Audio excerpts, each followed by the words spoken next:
Thank you very much indeed, Alec, and welcome to our 4 expert panellists for this session, where we'll be talking about life after non-DOMs and assessing the UK's status as an international hub for private wealth. James Quarmby of Stephenson Harwood, can I start with you? We've had figures out recently. One study reckons the UK lost $10,800 millionaires in 2024, second only to China. The Times has reported that 78 centimillionaires and 12 billionaires left last year among them. But can you tell us, sort of from the trenches, from the front line, what are you seeing? That's a lot of stats, Edwin, thanks. The first thing I want to say about all of those stats is they're all surveys, right? So we won't actually see the true picture until people start putting their tax returns in, which is basically about 2 years after they've actually left. So the actual figure, we don't know. But if you want a sort of on the street comment, it's carnage at the moment. Pretty much any wealthy client that's been here for a while, that's got wealth wrapped up in offshore trusts, which anyone sensible would, is just going to go. And we warned the government not to do it. This is the current government. I've got stuff to say about the previous government, but you're going to regret sitting next to me. So it is carnage. I'd say that the most efficient estimates are coming from the banks. So I don't know if there's anyone from UBS here, but UBS did a good wealth migration survey, and they're talking to their clients, and we're landing on roughly the same figures, which is about a third of the high nets are going. That's not a million miles away from the OBR's own estimate, which was up to 25% for people with trusts, which makes it so bewildering that the Labour government did not grandfather offshore trusts when everyone was telling them, if you don't do that, they will all go. That is exactly what's happening. So on the ground, carnage. How is it going to settle in? I don't know. Sure. And second question, as a follow-up, what kind of advice are you offering to people at the moment? Book a cab to Heathrow. In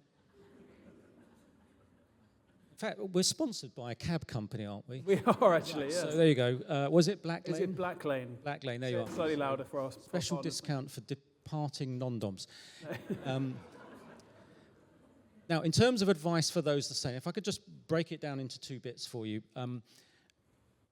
Income and gains tax for most clients, non-DOMs, will not be too much of a problem. There are various ways to capture income and gains inside companies and funds and things like that.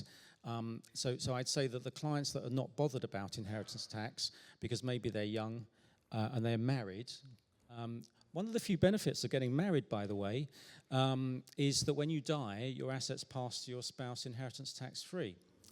Yeah, possibly the only good reason to get married. I know, that's a shocker, isn't it? Yes, my husband isn't here. So on the inheritance tax side, if you're younger, the clients of staying are younger because they're not worried about dying or they've got the spouse exemption.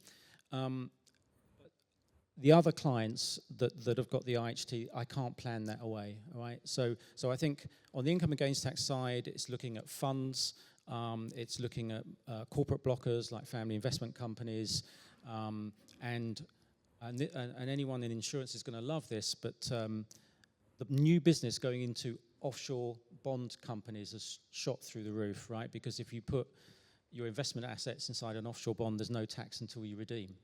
So what's happening is that people are just saying, well, I'm going to shove it in a bond, and then I'll redeem the bond when I've left the UK. So I think the clients that are staying, and this is the real shame of all of this, that the clients that are leaving have really put down roots in the UK. I mean, we saw the owner of Aston Villa, he departed. I always get his name wrong, so I'm not even going to try it. Nassef Sawiris. Well done. See, you've got some use after all. He's got, I think, 4 children. 3 of them were born in the UK. And he's off to Abu Dhabi.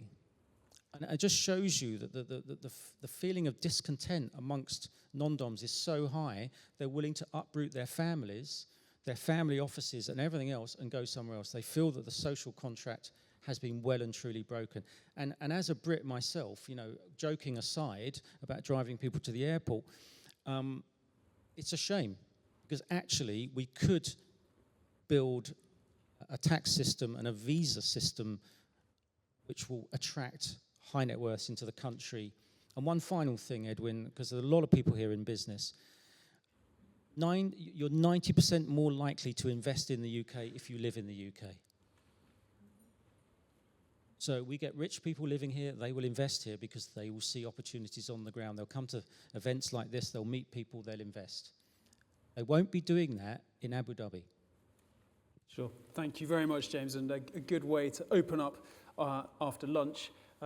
When everyone was at risk of being sleepy, they're certainly not sleepy anymore. Jurga, can I come to you next and ask you that same kind of 1-2 punch of questions? What are you seeing at the moment? I guess, look, it's a tricky question, because I am not sure that we are yet seeing the true impact. I think we need to wait. But looking at it with an immigration lens, I definitely still see enormous amount of attraction to the UK. I think the loss of the investor visa, Tier 1 investor visa, cannot be underestimated. Of course, it made a huge impact. But ultimately, clients are still incredibly interested in way to qualify for a visa to come and live in the UK. There are so many other attraction points, pull factors to the UK. They're not just immigration related, and they're certainly not just tax related.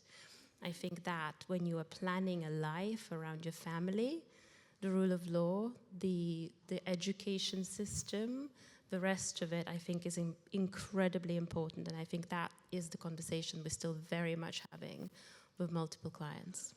Yes, they are debating other locations, but I must say that is not different to any other time. We always debated, we always looked as what is right for a family, and that would be the determining factor when they move. Very good. And I think we'll come to the incoming immigrants a little bit later in some more detail, so I'll just move on to Andrew for now. Andrew, as you sit here and listen to this, but also in your day job, and seeing it all play out, what does it make you think?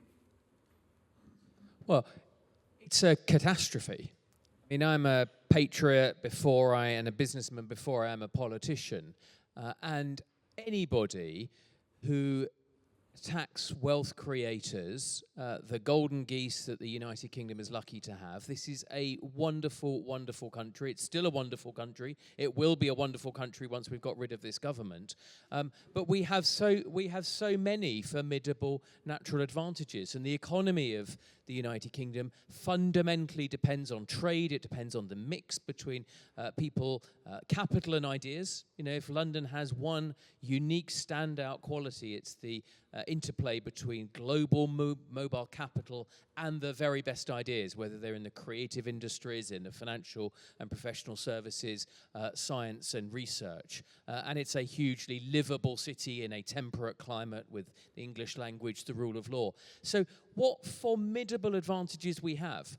And then for any politician to then decide to go and play to the crowd by attacking wealth creators, people who contribute to society significantly more than they take out, create employment opportunities, are enormous patrons of the arts, are supporters of our wonderful education system, and on and on and on. And so many people in this room will be the living, breathing ecosystem of setting up your own firms in support of exactly that sort of great, formidable natural advantage. So it's regrettable we are where we are, and that the government has amplified even further and significantly further with the expansion of the new tax regime to inheritance tax. It's enormously frustrating that so many of the promised mitigations, if they're there at all, are in guidance rather than statute. That'll be one of the ways that a future government will have to try and mitigate some of this. And I am, and my party is now out and proud at defending the contribution of people who take risk and create wealth. That is how we build prosperous societies. We should be celebrating that. We shouldn't be ashamed of that, and we should be very intolerant of people who, for short-term populist reasons, in this very difficult, highly volatile political situation which so many countries are dealing with, we should be intolerant of people who are criticizing the contribution that people who have a choice but nevertheless have exercised that choice to come to our wonderful country, have made. That is completely the wrong thing, and I'm here to be on the side of people who are making that contribution to our society. The politics of this are quite interesting because it was Jeremy Hunt who first announced that the non-dom regime was going to go, and then of course the Labour government who followed that up and went perhaps further than he might have. But part of the reason that both parties could do that was because it was good politics to sort of say that non-doms are bad, essentially. Now you're in opposition and thinking of the way you position yourself, is it yet acceptable or even helpful to be supportive of wealth creation, of foreigners coming into the country, of having a regime that makes the country attractive to them? Is that safe? Look, I actually don't care if it's safe. It's right. And ultimately, you've got to do the right thing. Now, for too long, our politics, and I think particularly 2008, I was in business and saw it on the other side of the coin as well as a senior executive in business. People were afraid to make the positive argument about the contribution of risk, wealth creation, and business to society. CEOs, first started in public companies, putting their head below the parapet. A cadre of corporate advisors grew up that said, never ever put yourself in a position where you may be criticized. And people stopped talking about the positive contribution that business, wealth, and capital makes, and started talking about the incidental contribution. So there is nothing wrong if you're a leader or a philanthropist about talking about what you're doing to help the rainforest or help local education projects. But you've also got to talk about the core purpose, putting food on the table, mobility, creating a wonderful education system, all of the things that private enterprise and capital does. The provision of financial services. People get terribly defensive about, I can't talk about financial services. Providing insurance to mitigate against life's uncertain events, the provision of credit to allow people to back themselves, to build a business, to move capital between generations or across parts of their life. These are wonderful innovations. We're privileged and lucky to live at a moment in time when we have that level of sophistication as human society. But I think a whole generation stopped talking about that. And of course, it will always be the case that others will then fill that vacuum. And that's what I regret and I think happened over the last 20 or 30 years. We stopped talking about that positive power.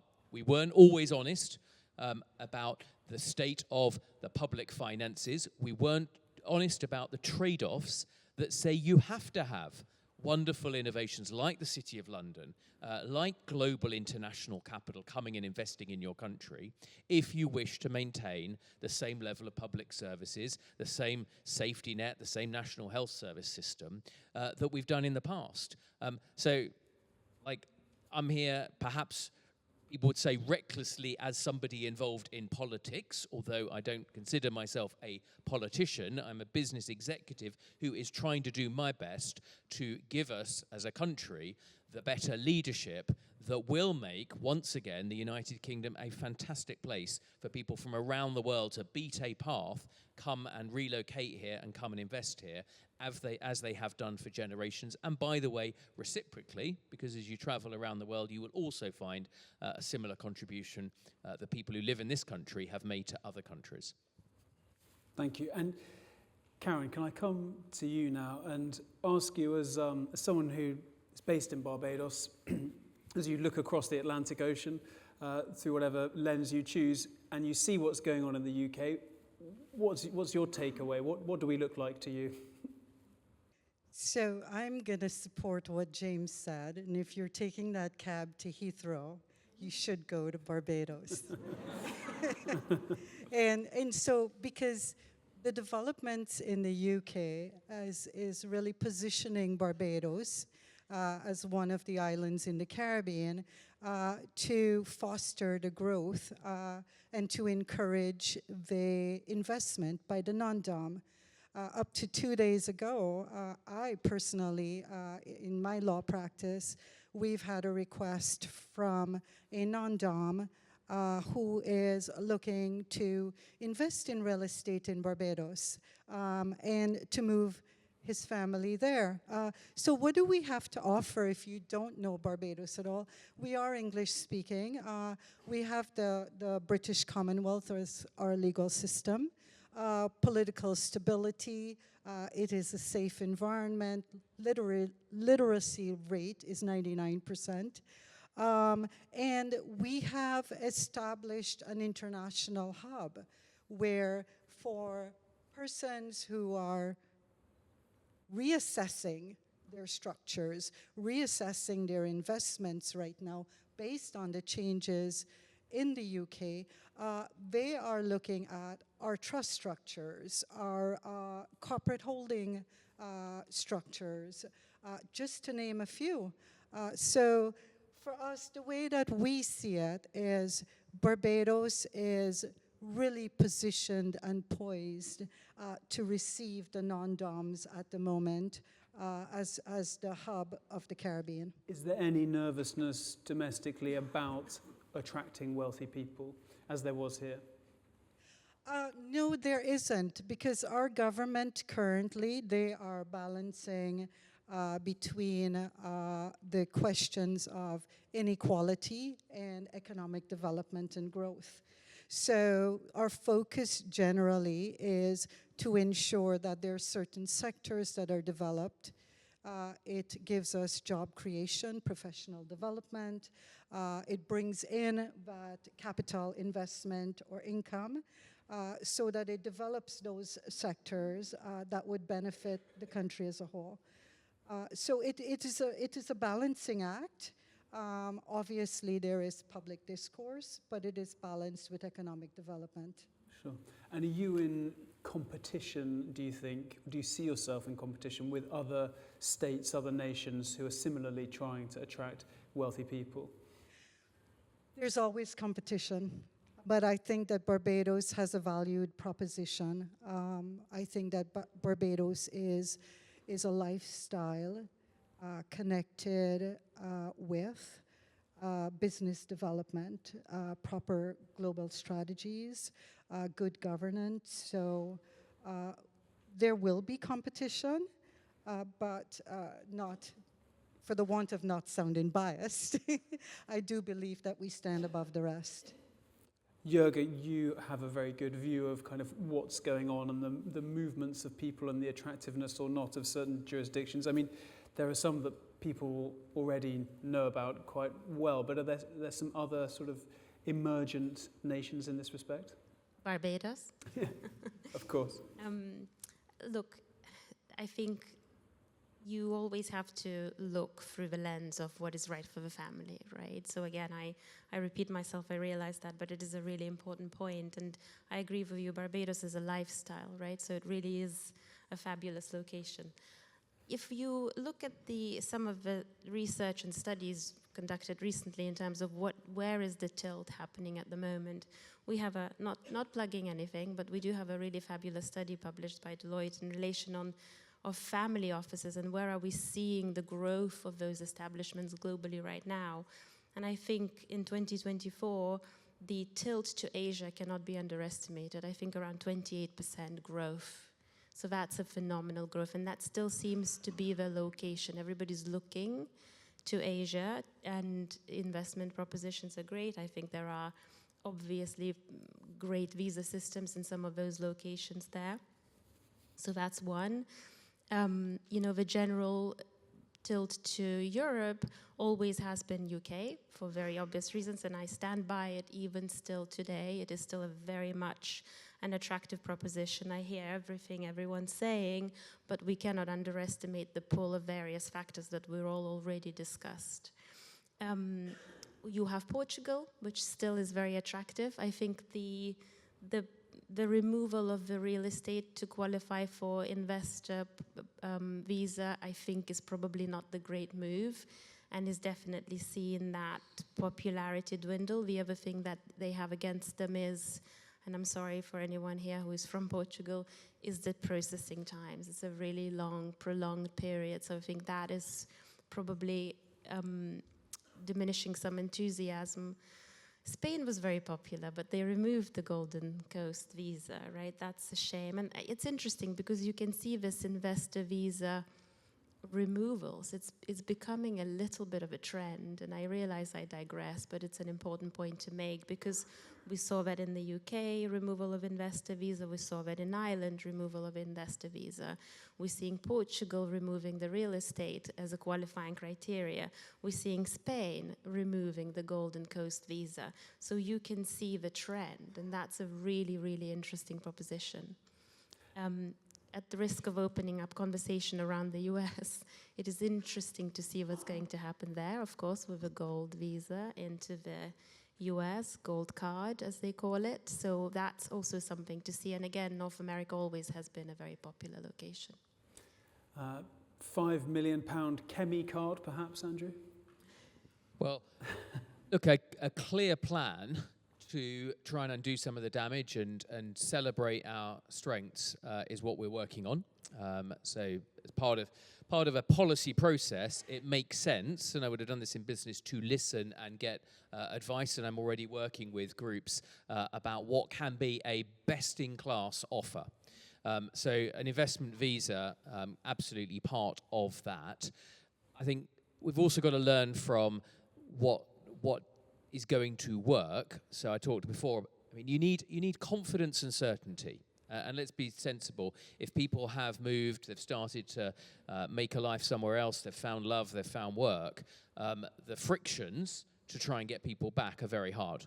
And so we've got to find ways to overcome that. Certainty is one. Putting things in statute. It has long been the case that HMRC operates far too much on non-statutory guidance. I suspect that probably drives some people here slightly wild. I know that is the experience of many people I talk to. Having a different mind shift from HMRC as well. Of course, they've got a job to do, and they're set a difficult task. Anyone running the public finances has that. But that does not mean that one cannot conduct oneself in a customer-responsive and sensible and consistent way. So there's a big piece of work about actually how HMRC it engages and is able to give the maximum amount of certainty for people to have their affairs. There's a big piece about promotion.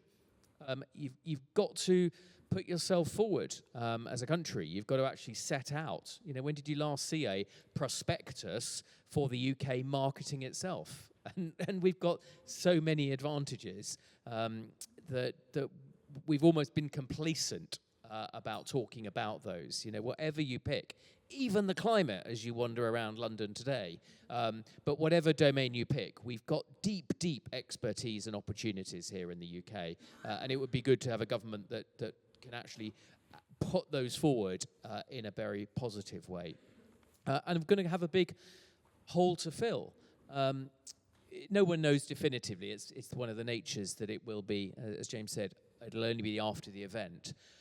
But the Treasury maths, I'll go a very long way to commit to anyone that the Treasury has got its sums wrong. The Chancellor's got their sums wrong. 1 in 8 is the number that the OBR had scored, and that's of the 76,000 registered non-doms. I mean, it's just ludicrous. You can just walk around this postcode and you will find more than 1 in 8. There's probably, you know, when Black Lane's finished shuttling you all to the airport, you'll find a queue to leave the country. I think Mishcon had a number of about 40%. Some work done by a brilliant organisation called Land of Opportunity Commission, CEBR, to do some independent economic analysis. The break-even point, even on the Treasury numbers, would be 1 in 4, but the likelihood is it's between 1 in 3 and 40% of those 76,000 are leaving.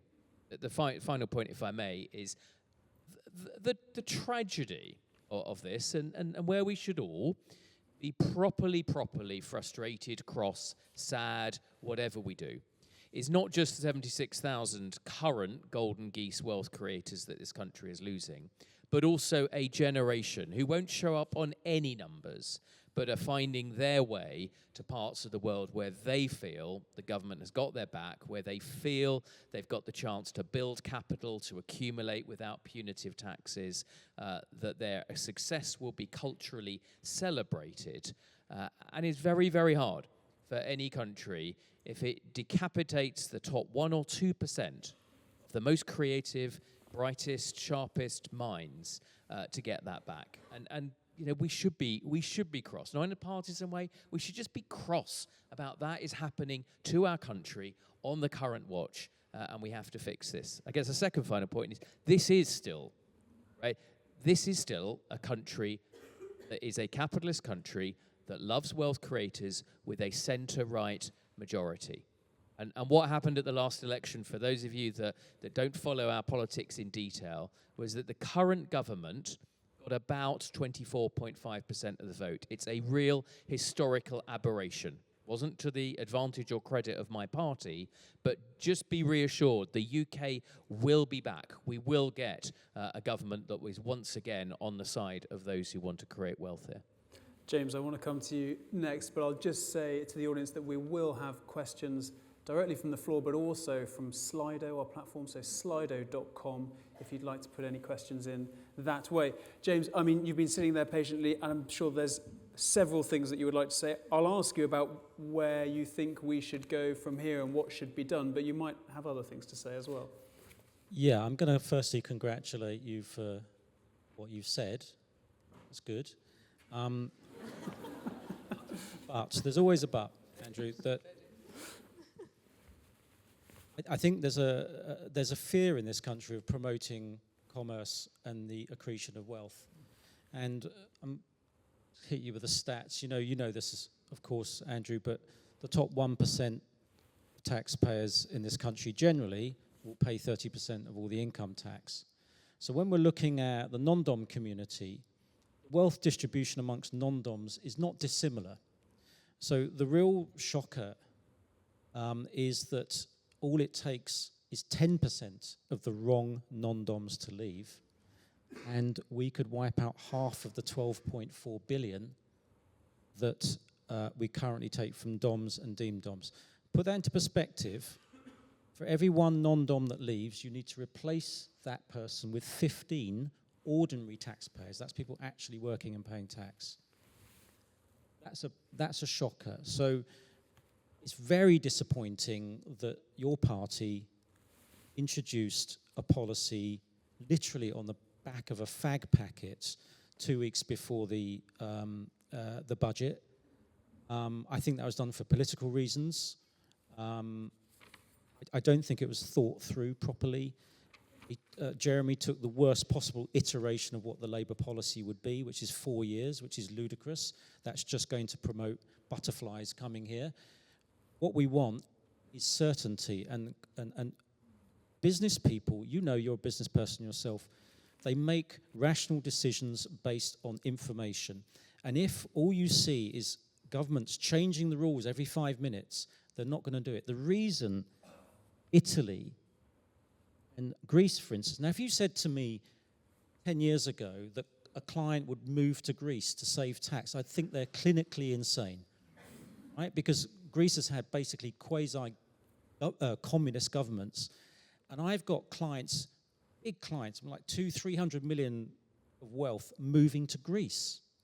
And all you need to do is spend 500,000 euros in Greece, you get a visa, and you get the tax treatment. I don't like Donald Trump.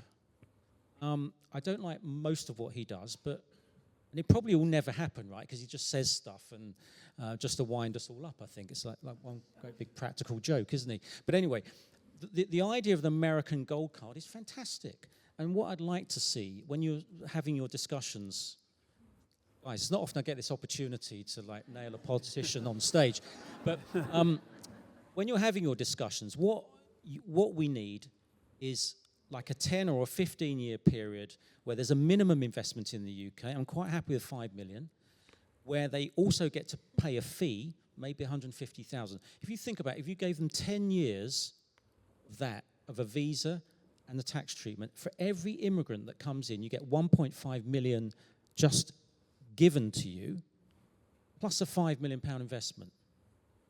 And we could then advocate, whereas at the moment, you're getting killed in the rush at Heathrow, right? What we want is to be killed in the rush coming the other way and rich people coming to our country. So I just hope you take that back to your clever people in the Conservative Party. Was that answering the question? Barley. And Andrew, would you like to respond? Well, look, I'll absolutely take that back, and we're thinking on the same lines, so be encouraged. Look, I'll say a collective sorry, right? Because the last government made many mistakes, and I'm firmly on the record as having said that change was one of them, okay? So I didn't do that, but I am sorry collectively. We've got to step into being responsible for that, and one of the reasons I'm here today and engaging is we're on the start of a journey back, okay? And we are going to get back because that is fundamental to what I believe and what Kemi believes and how we're going to do it. We did some good things. And to the point, you know, that the people are rightly testing, and you should continue to test and look people in the eyes. We did do some things that were on the side of wealth creators that had no political salience at all. So as Treasury Minister, I changed the rules about what is wrongly known as the bonus cap. It was never a bonus cap, it was a prescriptive approach to how bonus needed to be structured in the financial services industry. And we changed that. We scrapped that and allowed firms to once again structure packages in the way that was right for them and right for their shareholders. We scrapped the lifetime allowance on pensions. Right? Just a really, really bad, stupid policy, right? The idea that something that we want people to do in society is provide for their own future. And yet, you know, there was a school of thought, the Treasury came up with this idea that you were going to somehow cap that. Completely wrong, and we scrapped that. And we removed that cap and increased the amount that people could put in. So I come back to the point, you've ultimately got to do the right thing. Then you can be held to account. It is difficult, right? And it's difficult to operate in the public domain. We all probably understand that. But you've ultimately got to do the right thing. And we will do, once again, the right thing for people who come here.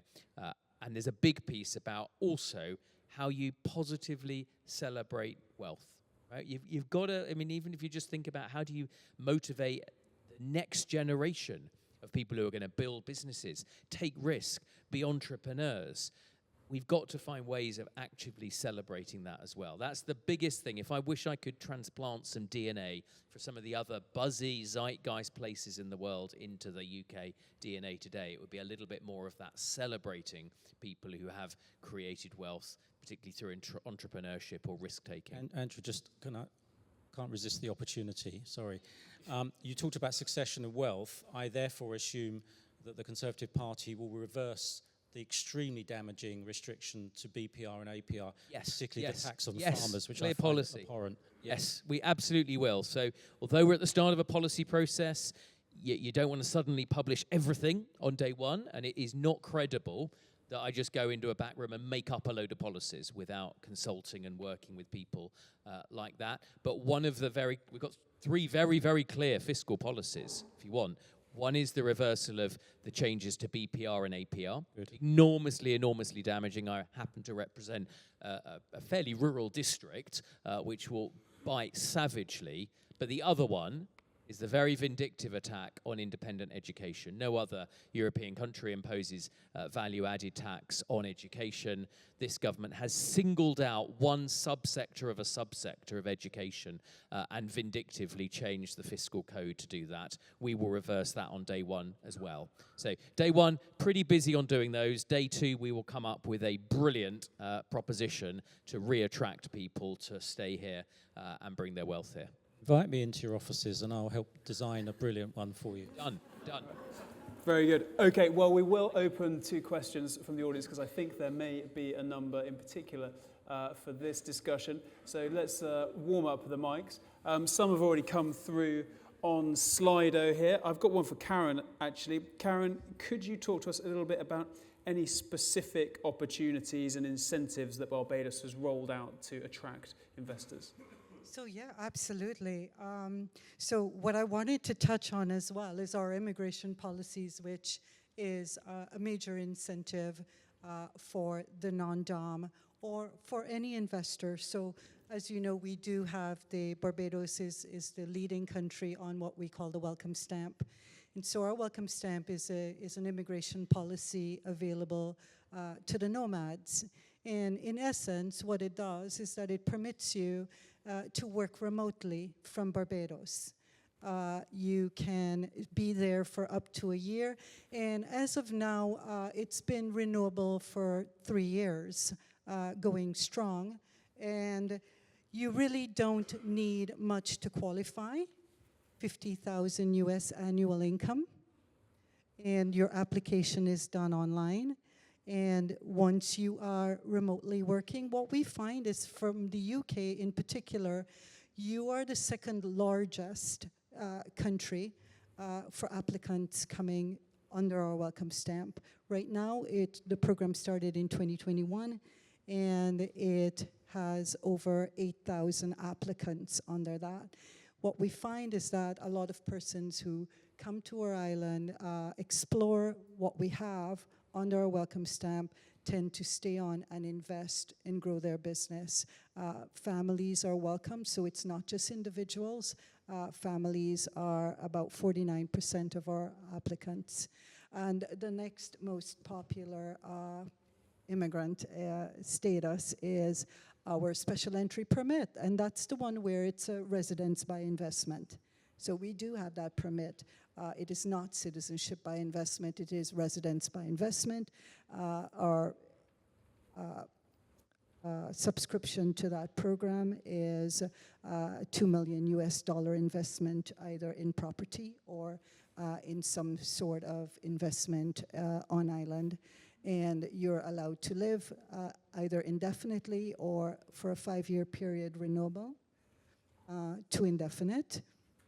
And that allows us basically to give the investor substance on island, again, balancing that lifestyle with that business opportunity. Very good, thank you. Okay, we can go to the floor now. Do we have a question in the front row? I see someone's hand go up. No, I'm sure. Oh, we've got one in the second row, however, if we can get a microphone there. Hello, panel. In respect of UK status as a global hub, where would you put us? Everyone loves league tables. How close to the podium is the UK as a global hub? And who's number one if it's not us? How high up the league table is the UK as a destination for wealthy individuals from around the world? Jurga, go on. Oh, what a good question. I'd like to say close to the top. You know, there are multiple studies to suggest why. I think ultimately looking at it through the immigration lens, that British passport is still the ultimate goal. I think I observe that a lot. A lot of my clients who qualified and applied and obtained other nationalities are still wondering, how do I get that British passport eventually? We noticed that a lot actually post-Brexit, because that obviously meant that British passport no longer allows you to travel within Europe necessarily as freely as it did before.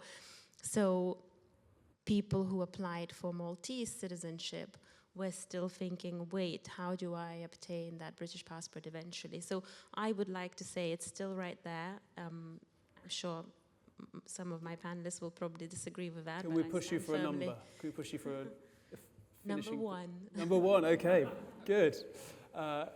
James is not going to go on, he disagrees. No, of course. Again, the UK's not bad, right? We're here. We seem to like it. We are. Top 10? Yeah, definitely top 10. Look, I don't know what the numbers are, but I want to just go back to the point I was making earlier. And you know what? One thing I love about the Barbados thing is the welcome stamp. It's actually like welcome. Beautiful, yes. It's fantastic. I mean, Love it. to get here, you have to do a lot of admin. And the fees are extraordinary, by the way. You know, I've got a friend who's gone through the citizenship thing. He doesn't earn a lot of money. And it was something like £17,000, or, I mean, you can tell me what it is. It's insane. That cannot be disputed. We are by far the most expensive country in the world when it comes to immigration. Topping Canada and other locations that you'd normally would expect to be much more expensive, for sure. Yeah. I mean, we need to work on welcoming the right kind of people. And I know immigration's a big topic at the moment, especially with the local election results and reform and all that. So I'm not rubbing it in, Andrew, but I mean, it is a big topic. But welcoming the right kind of people to the country works for us. I mean, when I look at, one of the things I would say, totally hats off to the last government for opening up the gates to the wonderful people from Hong Kong with the B&O passports. I mean, that's long overdue. And those people, hardworking, well-educated, law-abiding, absolute fantastic addition to our society. It just shows you if you get immigration right, and you welcome the right people, you give them the right incentives to come to this country, it should be at the top, Jurga, because the most popular second language in the world is English. Yep. There are more English speakers in China than there are human beings in the United Kingdom. So there is a natural tendency for people to want to come to England. I mean, the whole of the entertainment industry seems to be English dominated. We should be number one, without question. But we've driven away wealthy people through ludicrous decisions from politicians who just survive on ideology. When you go back to the Labour Party, it based its whole policy on a ludicrous academic report which concluded that only 77 non-doms out of 70,000 would leave. 77, right? The 77 people I've personally assisted leaving the country. Don't quote me. So if we had a welcome stamp for the right kind of people, I tell you what, the real estate market will take off. All the people that service real estate. You look at Greece, what I said earlier about Greece. We're now seeing regeneration inside Greek cities that they could not have dreamed of, just because of letting 5,000 or 6,000 wealthy people in. 5,000 or 6,000. Imagine if we got 100,000 high net worth people in, all investing, all buying property. This place is going to be absolutely buzzing. And that's what annoys me. That's why I get frustrated in all these things. I'm not a serial complainer, despite what you might hear. I want politicians to make the right decisions and make the UK absolutely where it should be, right at the top. At the same time, I'm just paraphrasing one of the questions that come in from Slido. Andrew, is there an argument to say, while it seems clear there's an economic case for wealthy individuals, dynamic individuals to be attracted to this country and to be able to stay in this country, is there a political or other case, moral case even, to address the most severe imbalances of extreme wealth? Is that something that's on your agenda, or are you extremely relaxed, or whatever Peter Mandelson said? Intensely relaxed. Well, he's now the US ambassador, so he's doing something well. Look, I think you just need to bust some myths, and we've done quite a lot of that today. You don't make the poor richer by making the rich poorer, right? It's just a fact. It's just maths. There are many measures of inequality. That if you want to Google it, the clever one is called the Gini coefficient, Gini. It's actually reduced over time. It's we're barely in the top 10 economies in the world for inequality. We're not, unfortunately, by the way, in the top 20 economies in the world on GDP per capita. So I would, if you want to make a choice, I would trade some more GDP per capita to make everybody in our society better off for a little bit of inequality. But as it happens, we don't have to make that trade-off. It's not a material thing. To the point James is making, I organised in government the first Global Investment Summit. We had 100 trillion wealth creators, some asset managers accepted, come through Heathrow, come to our country, be welcomed by the monarch in Windsor Castle. We did a concierge to them. We can do that, right? And yes, culturally, we need to do a lot more of that. That's putting our best foot forward. The the big challenge I put to my colleagues in SW1, they've been tracking it's a tracking error. We've been talking about our economy, comparing it to the G7, and we are absolutely a G7 economy, but there's not a whole bunch of growth in the G7. Right? Essentially, and if you X out the US tech sector, which is very hard for anyone else to replicate, they're essentially the club of mature Western democracies. Right? Really important values. Right?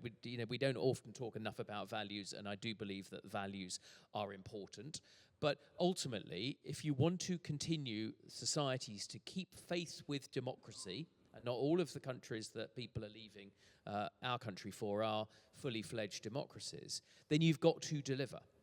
And the way that you deliver is that continued flywheel of prosperity that we generally call capitalism. So you've got to make that work.